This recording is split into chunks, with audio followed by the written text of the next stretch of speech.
के 12:30 बज रहे थे।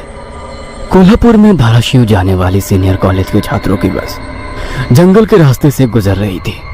ट्रिप खत्म करके वे वापस धाराशिव आ रहे थे। दिन भर मौज मस्ती करने की वजह से सभी छात्र थक कर सो गए थे। दरवाजे की सीट के पास विकास सर और सुशील सर खर्राटे ले रहे थे। बस ड्राइवर विजय मामा भी नींद में बस चला रहे थे। उनके बगल वाली सीट पर प्यून पांडु मामा बैठे हुए थे कि तभी बस के सामने जंगली सुअरों का झुंड आया। विजय मामा ने बस जंगल में रोक दी। कुछ देर में जब रास्ता खाली हुआ तो बस फिर से चलने लगी। कुछ ही देर में विकास सर के पीछे ही दूसरी सीट पर बैठा श्याम नींद से जाग गया। श्याम की उम्र 21 साल थी। पढ़ाई में बहुत तेज था, लेकिन हमेशा अकेला रहने वाला।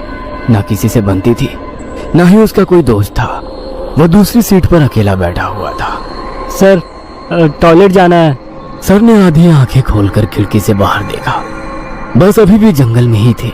थोड़ी देर बैठ जाओ, जब जंगल खत्म होगा तब मुझे उठा दो, मैं बस रोक दूंगा।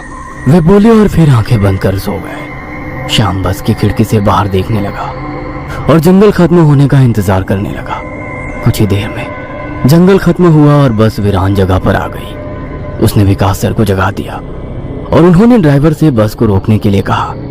जैसे ही बस रुकी, विकास सर बोले, किसी को टॉयलेट होना है तो अभी उतर जाओ, वरना बस सीधे धाराशिव जाकर ही रुकेगी। आवाज सुनकर पिछली सीट पर बैठा श्रीकांत नींद से जाग गया। विकास सर टॉर्च लेकर पहले बस से बाहर उतर गए। उनके पीछे पीछे श्याम और श्रीकांत भी उतरे और वो दोनों अलग अलग झाड़ी के पीछे टॉयलेट करने गए। श्याम टॉयलेट करके वापस आया, लेकिन श्रीकांत अभी भी नहीं आया था कि तभी श्रीकांत जोर से चिल्लाया। उसकी आवाज सुनकर विकास सर और श्याम उसकी ओर भागे, लेकिन तभी श्रीकांत झाड़ी से बाहर आया। क्या हुआ, क्यों चिल्लाए थे? कुछ नहीं सर, चप्पल से होकर कांटा पैर में चुभा। उसकी आवाज सुनकर ड्राइवर और प्यून भी नीचे उतरे थे। वो सब बस में वापस चढ़ने ही वाले थे कि तभी एक बाइक बस के सामने आकर रुक गई। अरे भाई साहब, यहाँ के नहीं हो क्या आप? क्या आपको पता नहीं कि इस रास्ते पर लोगों को हमेशा चकवा लगता है? बाइक चलाने वाला बोला। चकवा नाम सुनकर विकास सर बोले, हाँ पता है, हम बस निकल ही रहे हैं। और वो सब बस में बैठ गए। सर, वो आदमी किस चकवे के बारे में बात कर रहा था?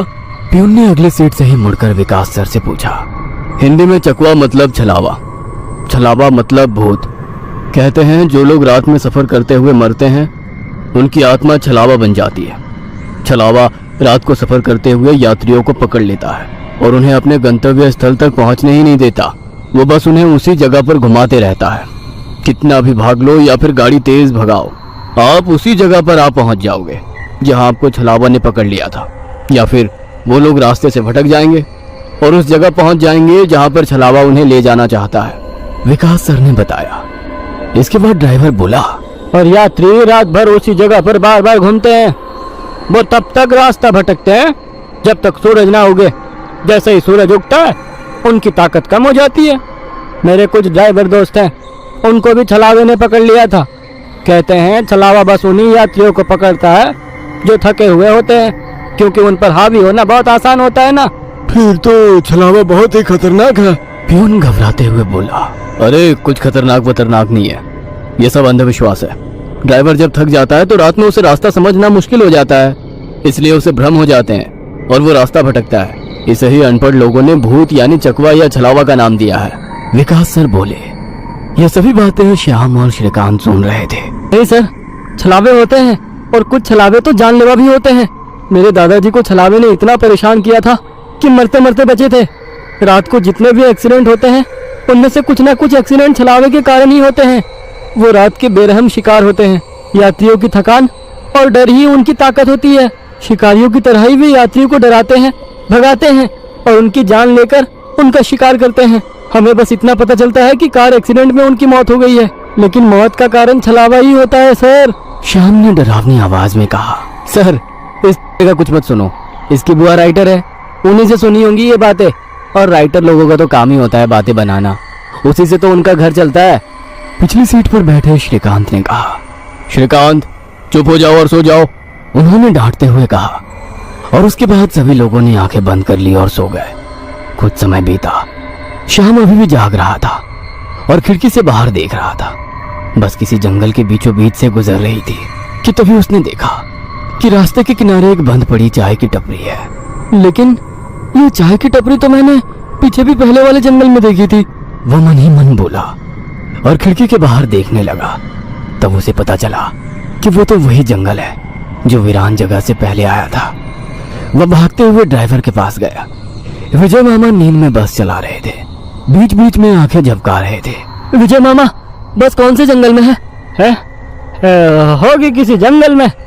रास्ते में जंगल कम है क्या? नहीं मामा, हम वापस उसी जंगल में पहुंच गए हैं जहां पर बस के सामने जंगली सुअर आ गए थे। नहीं बेटा, तुम्हें कुछ तो गलतफहमी हो रही है। वो जंगल तो कब का पीछे छूट गया है ना। उनकी बहस सुनकर विकास सर नींद से जाग गए।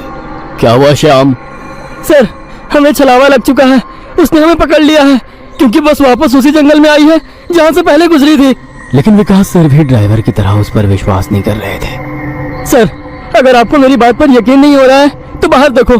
अभी कुछ देर रास्ते के किनारे एक ट्रक दिखाई देगा जो एक्सीडेंट में पलटी हो चुका है। और कुछ ही देर में रास्ते के किनारे सभी को पलटी हुई ट्रक दिखाई दी। ये देखकर सभी हैरान हो गए थे। ड्राइवर ने भी मान लिया कि श्याम सच बोल रहा है कि तभी जंगल खत्म हो गया और बस वही सुनसान वीरान जगह पर पहुंच गई जहां पर वो कुछ देर पहले टॉयलेट करने के लिए रोक दी गई थी। ये देखकर सभी की आंखें फटी की फटी रह गई थी। विकास सर की तो बत्ती ही गोल हो गई थी। श्रीकांत पिछले सीट से आगे आ चुका था। सबके चेहरे का रंग उड़ गया था। बस अभी भी रास्ते पर चल रही थी कि तभी वो फिर से वापस वही जंगल में पहुंच गई। वो सभी जान गए कि उन्हें छलावा ने पकड़ लिया है। ड्राइवर कोई दूसरा रास्ता मिलता है या नहीं ये देख रहा था, लेकिन फिर भी बस वापस उसी जंगल में आ जाती थी। ऐसा लग रहा था कि मानो पूरी दुनिया में बस वही एक रास्ता है जो घूम फिर कर उसी जंगल में ले आता है। सर, अभी इस छलावे से कैसे निकले? मैंने सुना है कि छलावे से बाहर तभी निकल सकते हैं जब सुबह हो जाए। इसका मतलब हमें रात भर इसी सड़क से गुजरना होगा, जंगल से वीराने में और वीराने से जंगल में। क्यों ना हम सुबह होने का इंतजार करते हुए उसी वीरान जगह पर रुक जाए। ड्राइवर बस चलाते हुए बोला। लेकिन शायद मैंने सुना है कि छलावे में रुकना ठीक बात नहीं है। नहीं सर, मेरी बुआ ने बताया था कि अगर सेफ जगह मिल जाए तो रुकने में कोई परेशानी नहीं है। बस इतना ही पता है तुम्हें? और कोई तरीका नहीं है क्या? है, लेकिन वो अभी के लिए नहीं है। और वैसे भी अगर जिस छलावे ने हमें पकड़ा है, अगर वो कमजोर हुआ तो उसकी शक्तियाँ कुछ ही देर में कमजोर हो जाएंगी और हम छलावे से छूट जाएंगे। फिर वो छलावा हमें नहीं पकड़ सकता। इन सभी की बातें सुनकर सोए हुए सुशील सर जाग गए। अरे क्या हुआ? आ गया क्या मेरा बोरगांव? सुशील सर उबासी लेते हुए बोले। तभी सभी ने उन्हें घटी हुई घटना बता दी। यह सुनकर सुशील सर के तो मानो होश ही उड़ गए। लेकिन तभी ड्राइवर जोर से चिल्लाया, सर, आगे एक गांव आया है। यह सुनकर सभी लोग ड्राइवर की तरफ भागे। तब उन्हें रास्ते के किनारे एक बोर्ड दिखाई दिया जिस पर लिखा था, बोरगांव में आपका स्वागत है। यह देख सुशील सर जोर से चिल्लाए, ये तो मेरा गांव है, लेकिन हम यहाँ इतने जल्दी कैसे पहुँचे? हमें तो कोल्हापुर से निकले मुश्किल से 2 घंटे हो गए हैं और मेरा गांव कोल्हापुर से 6-7 घंटे की दूरी पर। ये आपका गांव नहीं है सर, छलावा है। आपके मुंह से बोरगांव का नाम सुनकर छलावा हमें बोरगांव दिखाकर गुमराह कर रहा है। लेकिन अच्छा हुआ बोरगांव आ गया। मुझे लगता है कि हमें यहाँ पर सुरक्षित जगह ढूंढकर छिप जाना चाहिए। और सुशील सर के घर से ज्यादा सुरक्षित किसका घर हो सकता है? लेकिन सर, छलावे में एक जगह पर रुकना खतरे से खाली नहीं है और छलावा खुद में ही खतरा है। वो खुद में सुरक्षित जगह कैसे रख सकता है? तुझे मेरे से ज्यादा पता है क्या? बचपन से मैं भूतों के बारे में सुनते और पढ़ते आया हूँ। तू तय रहा। विजय मामा, बस सुशील सर के घर की तरफ ले चलो। सुशील सर ने ड्राइवर को अपने घर का रास्ता दिखाया, लेकिन तभी उन्हें उनके गली में लोगों की भीड़ दिखाई दी।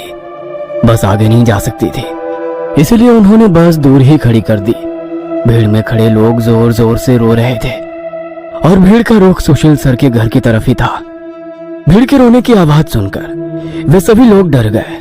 सुशील सर बस से उतरे और भीड़ में घुस गए। उनके पीछे पीछे सभी भीड़ में घुस गए। वह सभी भीड़ को चीरते हुए सुशील सर के घर के सामने जा पहुंचे और आगे का नजारा देख उनकी रूह कांप उठी, क्योंकि जमीन पर खून से लथपथ 4 लाशें पड़ी हुई थी और वो लाशें थी सुशील सर के बीवी बच्चे की और उनके माता पिता की। उन सभी की किसी धारदार हथियार से गला काटकर हत्या कर दी गई थी। खुद के परिवार की लाशें देखकर सुशील सर का दिल सहम गया और वो रो पड़े। ये क्या हो गया? किसने मारा उन्हें? उन्होंने रोते हुए एक आंख वाले बूढ़े आदमी से पूछा। आज तुम्हारे बीवी ने चाकू से तुम्हारे बच्चे का और तुम्हारे माता पिता का गला चीरकर उन्हें मार डाला और फिर खुद का गला काट कर खुदकुशी कर ली। क्या? लेकिन क्यों? उसने ऐसा क्यों किया? अरे तुमने ही उसे ऐसा करने पर मजबूर किया होगा, वरना वो तो बहुत ही समझदार और नेक दिल इंसान थी। क्या शादी के इतने सालों बाद भी मैंने उसे कभी रुलाया नहीं है और आप मुझ पर इल्जाम लगा रहे हैं? तुमने ही उसे ऐसा करने पर मजबूर किया है। ये लो चाकू और अपनी जान देकर अपने गुनाह का प्रायश्चित कर लो। वैसे भी तुम अकेले इस दुनिया में जीकर क्या करोगे? खुद की जान दे दो, वरना उनकी आत्मा को कभी शांति नहीं मिलेगी। न जाने सुशील सर को क्या हुआ, वो उस आदमी की बातों में आ गए। ऐसा लग रहा था कि वो उसकी बातों से वश में आ गए थे। उन्होंने वो चाकू अपने हाथ में लिया और रोते हुए बोले, हाँ हाँ, मैं प्रायश्चित करूंगा, मैं अपनी जान दूंगा। वैसे पास खड़े ड्राइवर ने उन्हें रोका। अरे सर, ये आप क्या कर रहे हो? ये सब छलावा है, आपका परिवार नहीं है। आपका परिवार घर पर सुरक्षित है। तभी एक आंख वाला आदमी बोला, तूने अगर एक लफ्ज भी आगे कहा तो तुम्हें पकड़कर गांव के बीचों बीच सूली पे चढ़वा देंगे। यह सुनकर ड्राइवर डर गया और चुप बैठ गया।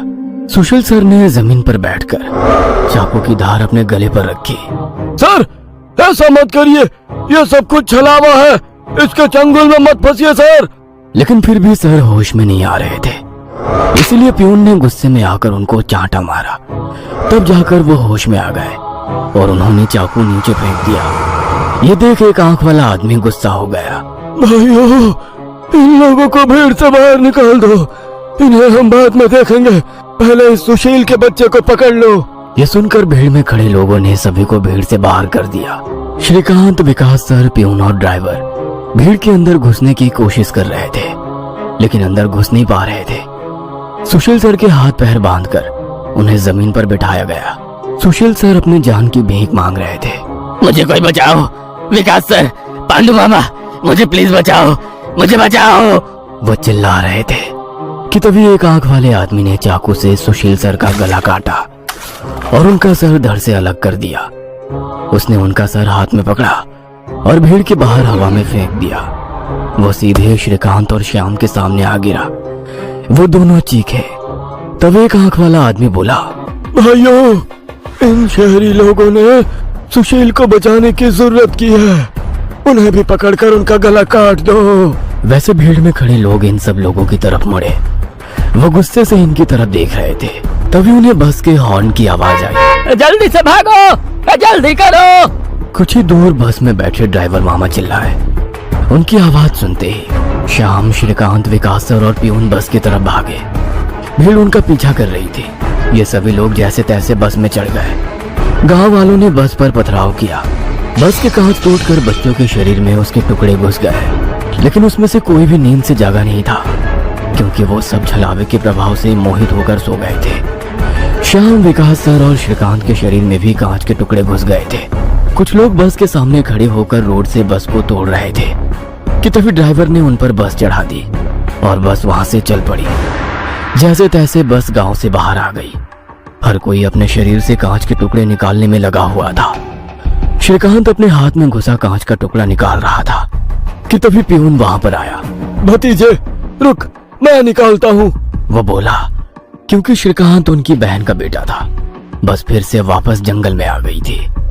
न जाने कब वो छलावा उन्हें अपने गिरफ्त से छोड़ने वाला था। सुशील सर की अभी अभी मौत हो चुकी थी। हर कोई घबराया हुआ था। श्याम, अब बताओ हम क्या करें? अरे इसे क्या पूछना है, इसकी वजह से आज सुशील सर की जान चली गई है और हम सब मरते मरते बचे हैं। चुप हो जाओ। हमने उन्हें बचाने की कोशिश की, लेकिन वो खुद अपने भावना को रोक नहीं सके और इसीलिए मारे गए। इसमें मेरी कोई गलती नहीं है। श्याम सफाई देते हुए बोला, लेकिन अब हम क्या करें? हमें बस सुबह होने का इंतजार करना होगा और बिना कहीं रुके बस चलाते रहना होगा। अरे लेकिन बस में इतना डीजल भी नहीं है कि सुबह होने तक चले। अगर बस का डीजल सुबह से पहले खत्म हो गया तो हम इस छलावे का शिकार हो जाएंगे। ये भी है, ये छलावा तो मेरे सोच से ज्यादा ताकतवर निकला।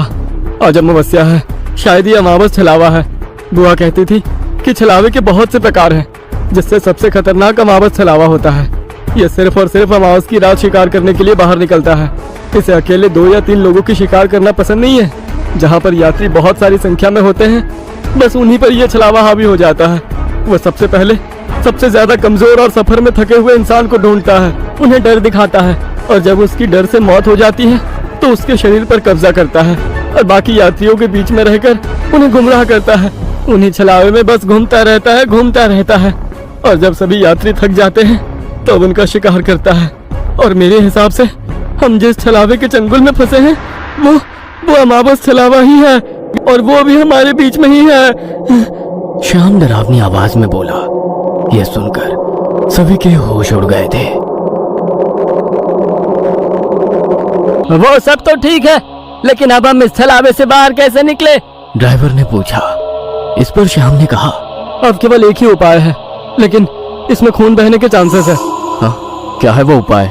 छलावा अभी भी हमारे बीच किसी मृत शरीर पर कब्जा करके बैठा है।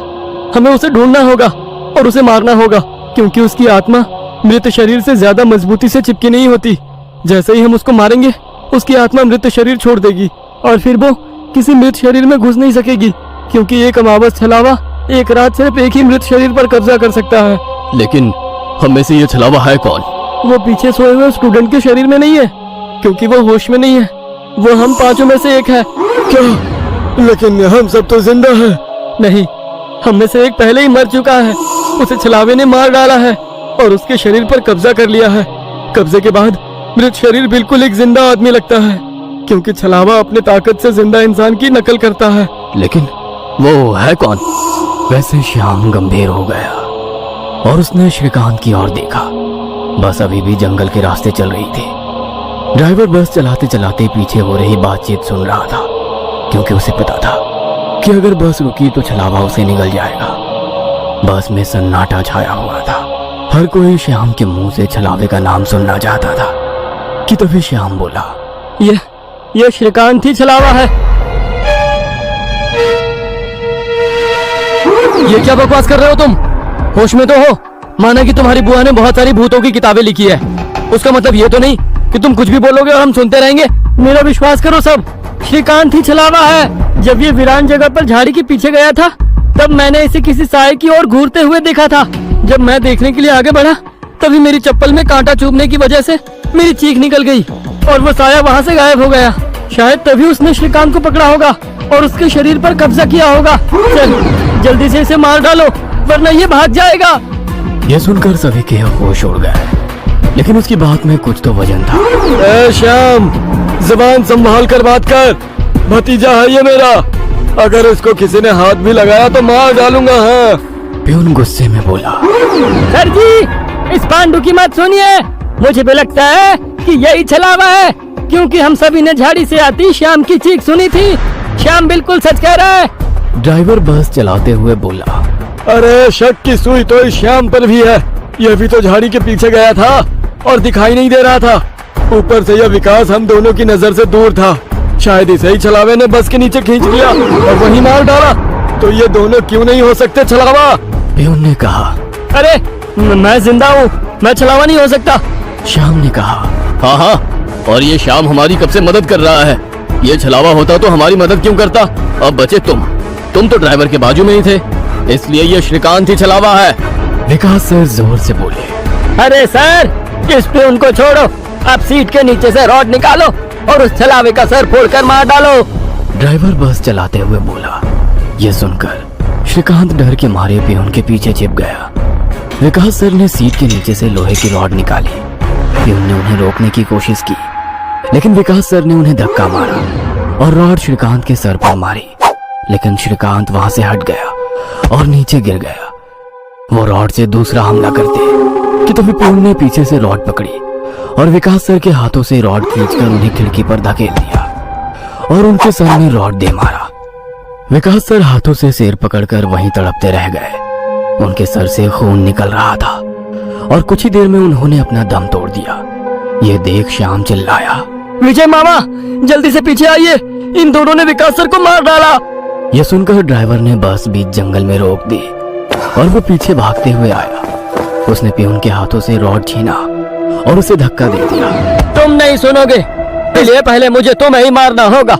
ड्राइवर गुस्से में पियून से बोला और वो पियून के सर पर रॉड से हमला करता कि इससे पहले ही पियून ने कांच का नुकीला टुकड़ा तोड़कर ड्राइवर के पेट में घोंप दिया।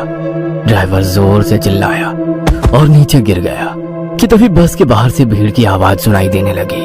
रास्ते के बीचों बीच बस लगाई है इन्होंने। कोई तेजी से चलती गाड़ी इस बस से टकराई तो क्या होगा? बाहर निकालो इन लोगों को और सजा दो इन्हें, सजा दो। बस के बाहर से आवाज आई और बस पे पथराव होने लगा। पियून आगे की तरफ भागते हुए गया तो देखा कि 5-6 लोग बस पर पथराव कर रहे हैं। लोग गुस्से से चिल्लाने लगे, बाहर निकलो, अंदर क्यों छुप कर बैठे हो? अरे क्या हुआ भाइयों, आप ऐसा क्यों कह रहे हो? पियून चीख चीख कर उनसे पूछ रहा था, लेकिन कोई भी उसकी तरफ ध्यान नहीं दे रहा था। तभी श्याम श्रीकांत से बोला, ये लोग सिर्फ छलावा है। हम जंगल में रुके हुए हैं, इसलिए हम मुसीबत में पड़ चुके हैं। विकास सर और ड्राइवर दोनों मर चुके हैं, फिर भी हम छलावे से बाहर नहीं निकले। इसका मतलब छलावा अभी भी हमारे बीच में है और वो छलावा तुम्हारा मामा है। ये सुनकर श्रीकांत की आंखें फटी की फटी रह गई। नहीं, ऐसा नहीं हो सकता। अरे ऐसा ही है श्रीकांत, तुमने देखा कि किस तरह से तुम्हारे मामा ने विकास सर और ड्राइवर की जान ली। वो उन्हें सिर्फ घायल भी तो कर सकता था, लेकिन नहीं, उसने उनकी जान ली। अब तो अपने मामा प्रेम से बाहर आओ श्रीकांत और देखो उस आदमी को, वो तुम्हारा मामा नहीं छलावा है। यह सुनकर श्रीकांत सोच में पड़ गया। श्रीकांत, लोग अभी बस के कांच तोड़कर अंदर आ जाएंगे और हमारी जान ले लेंगे। इससे पहले हमें यहाँ से निकलना होगा। मैं बस को यहाँ से निकालता हूँ और तुम इस छलावे को पीछे बुलाकर इस कांच के टुकड़े से घोंप दो। छलावा मर जाएगा और हमारी जान बच जाएगी। श्याम बोला और ड्राइविंग सीट की तरफ निकल पड़ा। लेकिन तुम्हें ड्राइविंग आती है क्या? अरे मेरे मामा की ट्रैवल एजेंसी है, इसलिए मैं बस पहले ही चलाना जानता हूँ, उसने कहा और ड्राइविंग सीट पर जा बैठा। उसने बस चालू की और बस चलाने लगा। पियून पीछे श्रीकांत के पास जा पहुंचा। श्याम बहुत ही मन लगाकर बस को भगा रहा था कि तभी उसे पियून की चीख सुनाई दी।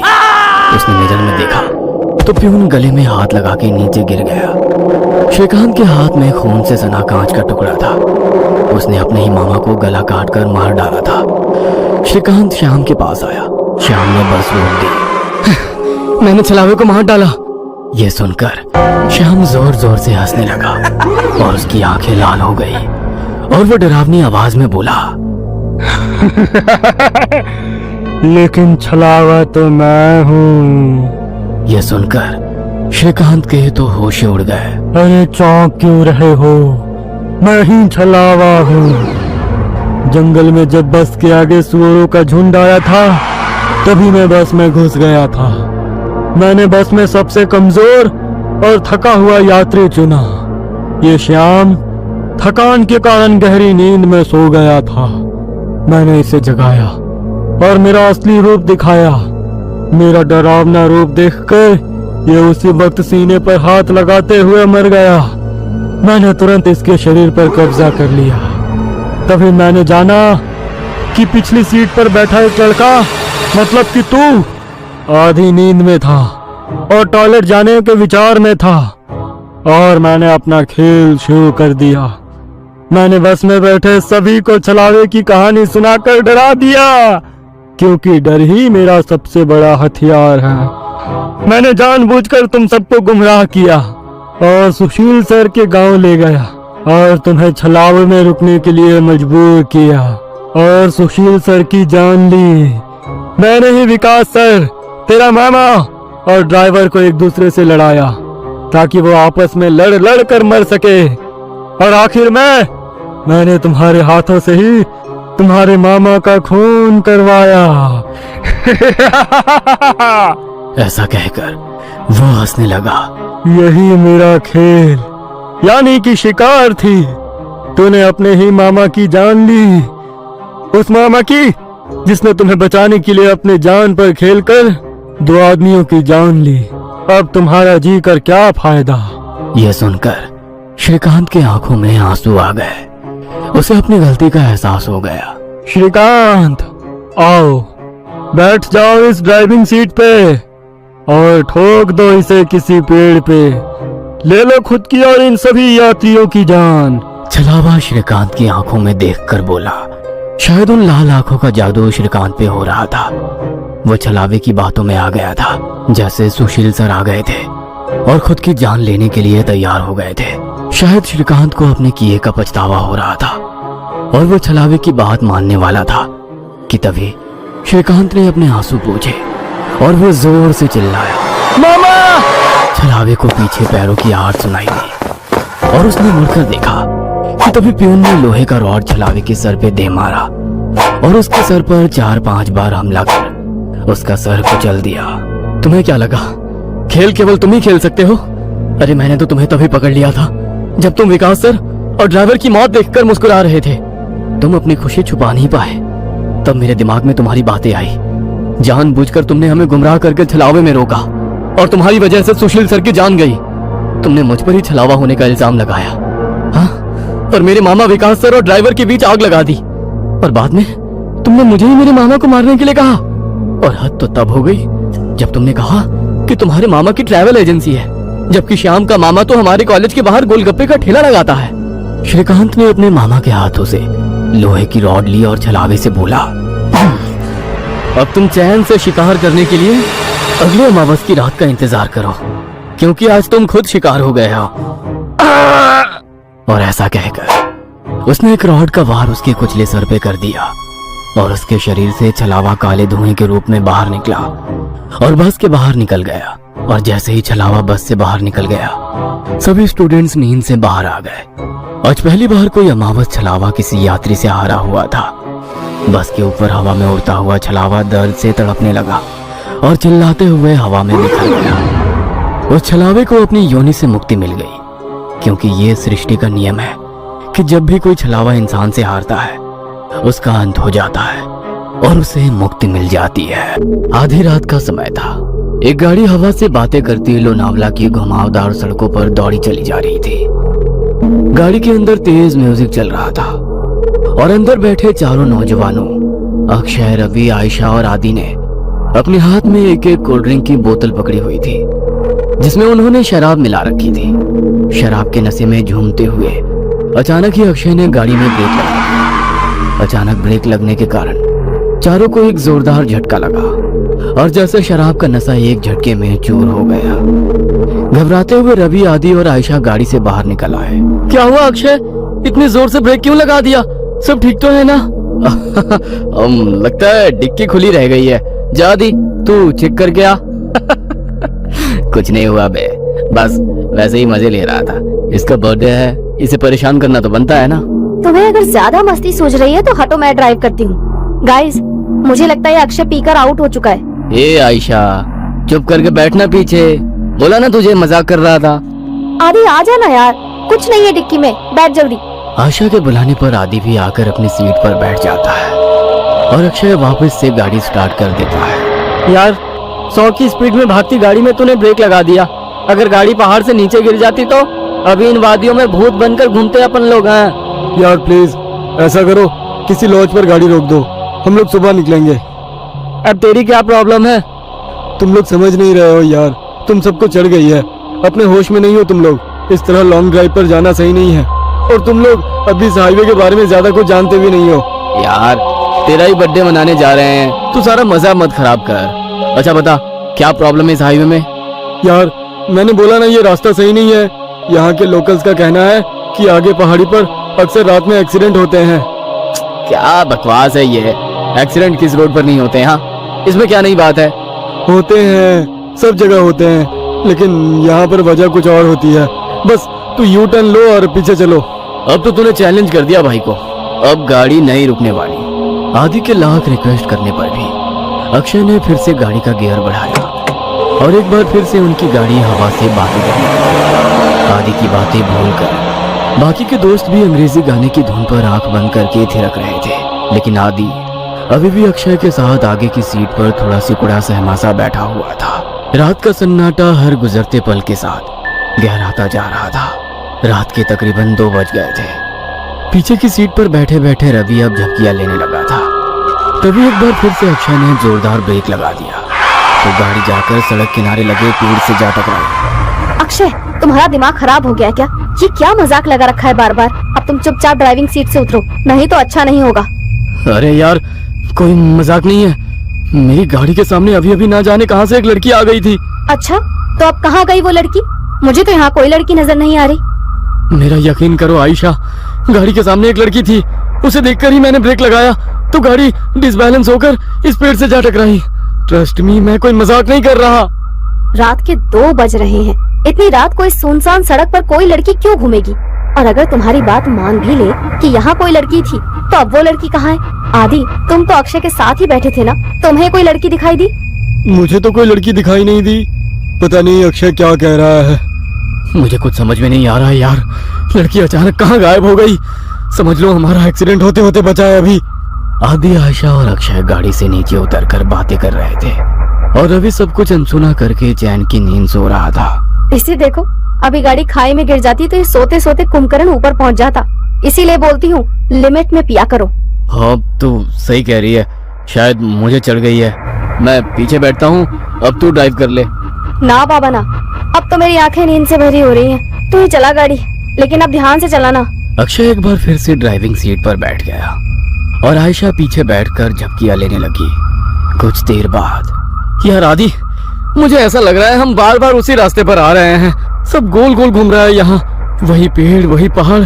मुझे सच में चढ़ गई है क्या यार? तू एक बार लोकेशन चेक करना। भाई, पहाड़ एक जैसे ही होते हैं, इसमें क्या अलग होगा?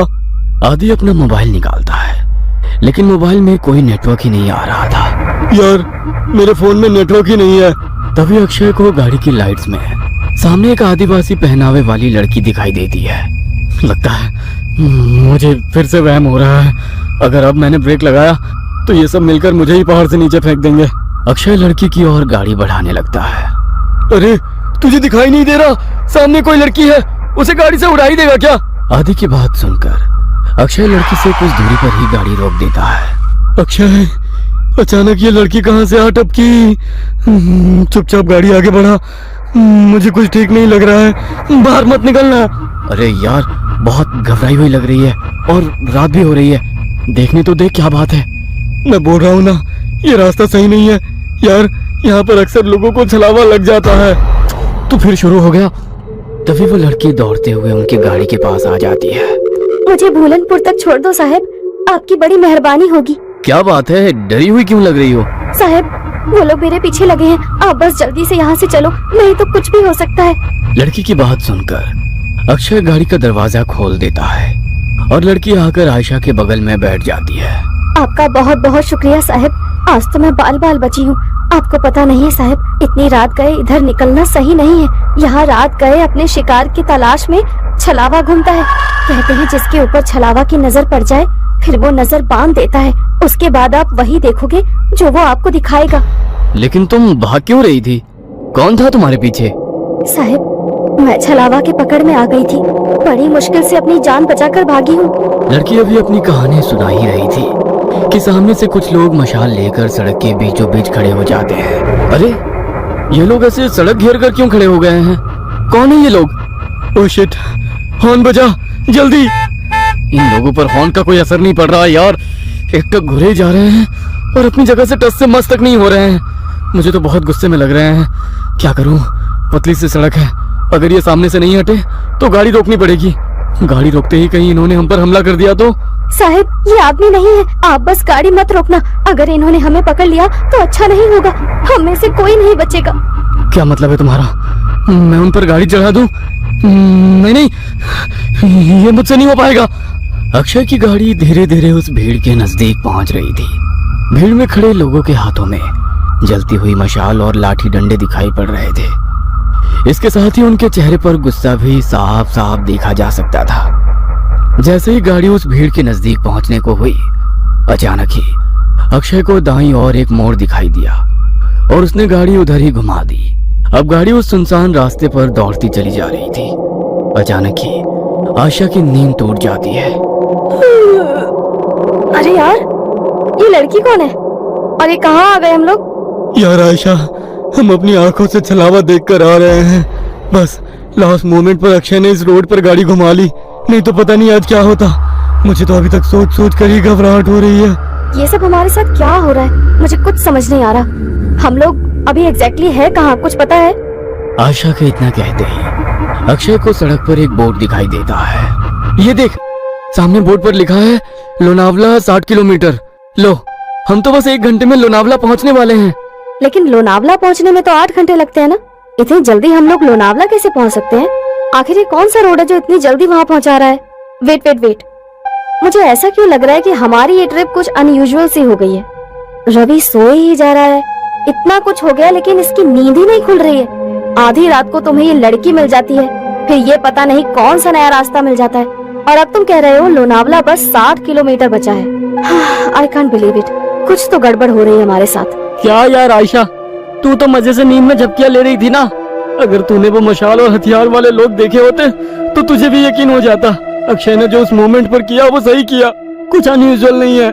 मैं अक्षय को गलत नहीं बता रही हूँ, लेकिन मुझे यकीन नहीं है कि ये रास्ता सही है। आयशा, आदि और अक्षय के बीच बहस चल रही थी कि उन्हें सड़क के किनारे एक ढाबा दिखाई देता है। चलो इस ढाबे पर उतरकर पता करते हैं कि ये रास्ता कहाँ जाता है। नहीं नहीं साहब, मैं गाड़ी से नीचे नहीं उतरूंगी, आप लोग जाइए, मैं यही ठीक हूँ। मुझे बहुत डर लग रहा है। मुझे भी लगता है कि हमें यहाँ पर नहीं उतरना चाहिए। जहाँ तक मुझे पता है इस पहाड़ी रास्ते पर कोई ढाबा नहीं है, फिर ये ढाबा अचानक कहाँ से आ गया? अरे यार चलो ना, तुम लोग हर काम बिगाड़ते क्यों रहते हो? कुछ खाने को मिल जाए तो ले लेंगे, फ्रेश भी हो लेंगे। ये रवि तो उठ ही नहीं रहा है, इसके लिए भी कुछ पैक करा लेंगे। आदि और अक्षय के कई बार समझाने पर भी आयशा और वो लड़की गाड़ी से उतरने के लिए तैयार नहीं हुई, इसलिए वो दोनों ही ढाबे के अंदर पहुंच जाते हैं।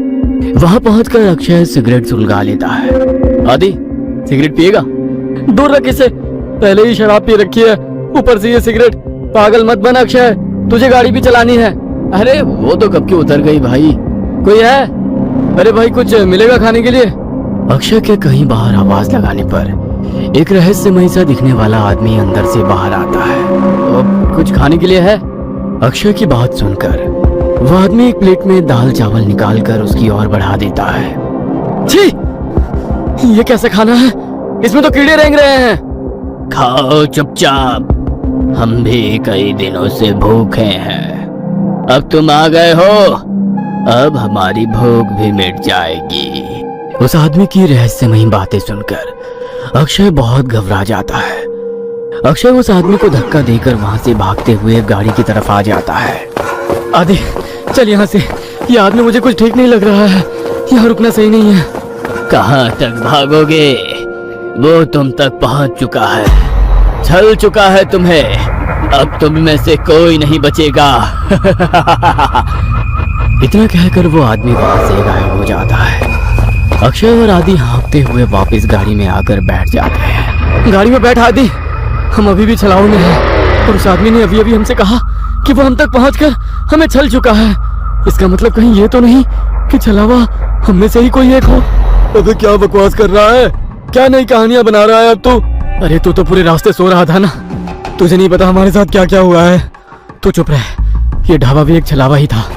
कुछ समझ नहीं आ रहा है क्या सच है क्या भ्रम। एक मिनट रवि, इतनी बार गाड़ी रुकी, इतना शोरगुल हुआ, तेरी नींद कैसे नहीं टूटी?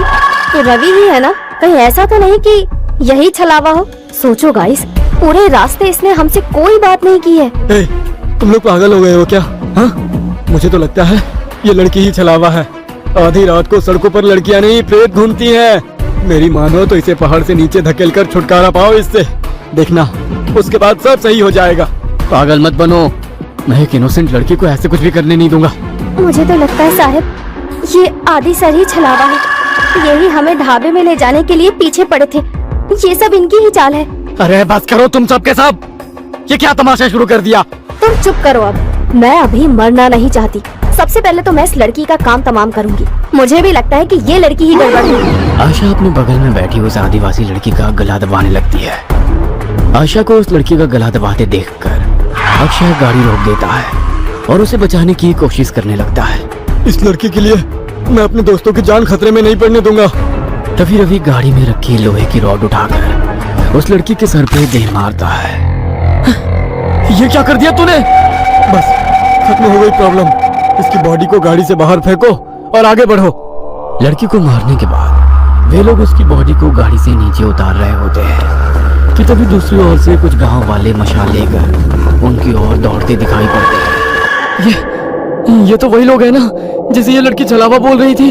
इसका मतलब छलावा अभी भी हमारे आसपास ही है। जल्दी चलो यहाँ से। वे चारों घबराकर फिर से गाड़ी में बैठ जाते हैं। देखो, सुबह होने में बस 1 ही घंटा बाकी है। हमारे बीच जो भी छलावा है वो अगले 1 घंटे में हम सबको अपने साथ ले जाएगा। हमें उसके बारे में पता लगाकर उसे खत्म करना होगा, नहीं तो हम में से कोई नहीं बचेगा। Calm down. ये जो कुछ भी है इसने हमारी सोचने की शक्ति को खत्म कर दी है। हम लोग एक भ्रम में हैं। क्या सच है क्या झूठ कुछ भी समझ नहीं आ रहा है। वो हमें इमोशनली ब्रेक